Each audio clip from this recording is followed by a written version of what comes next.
Hello, and actually not going to move on to the next activity. I wanted to talk about something that occurred after the fact when this lab was over. So you just got done seeing the lab. Everything went really well. As you guys can see, really nice data. We kept the water the same. The temperatures were roughly the same. The masses were the same.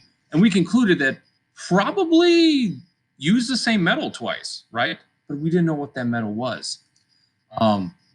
However, a week later, which is when I'm making this video, I was doing the data, doing the calculations, that Q equals MC delta T stuff, and I kept getting the wrong answer. You see, I'm going to be upfront and honest with you. I know that that cube is aluminum. Okay? It is light. It looks like aluminum. It's aluminum. So I know that the specific heat is supposed to be 0.9 joules per gram degrees Celsius. That is not what you're about to calculate. As a matter of fact, you're going to be very far off that number. And I was thinking, why? Why did this lab not go very well when a lot of the other ones I've done have? And it got me to think, was it something with the thermometers? Was I not stirring enough? Was the thermometer touching the metal, which would cause an issue? Was this one? Was this thermometer possibly touching the metal inside? There were a lot of questions that were happening. And it actually came down to something pretty simple. After talking with Mr. Kelly, who's in the physics department, we actually were able to figure out the mistake. I want to share that mistake with you. Because again, this is not the number you're going to calculate. CP stands for colligative properties. And you may or not remember that we did a lab where we used sugar and salt and had boiling point go up, proving boiling point elevation, and then the freezing point would drop, freezing point depression. Well, you see, I did that lab and shot that video a day before I did this.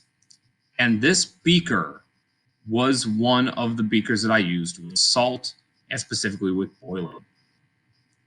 I don't believe that that beaker was clean, which means that there was salt all in this going the whole time.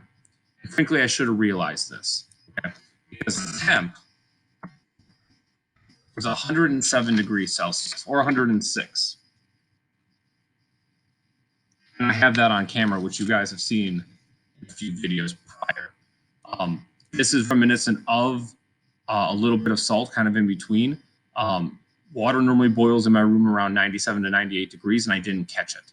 So because of this, we were boiling the aluminum cubes in salt water and not regular water, which means not only is this temperature a little outlandish, the 4.184, which is a specific heat of water, is not valid.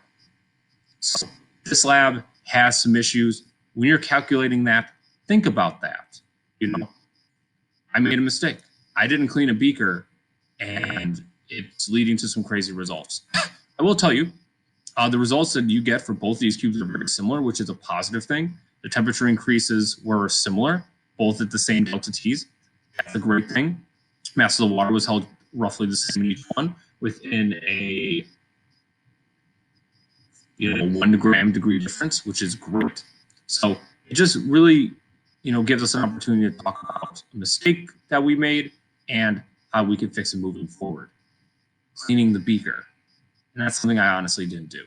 So you're not going to get 0.9. It is aluminum. But I still want you to calculate that value.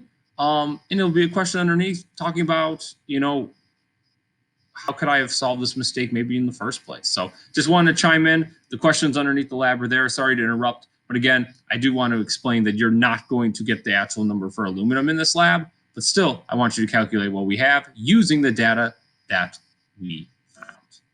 Thanks so much.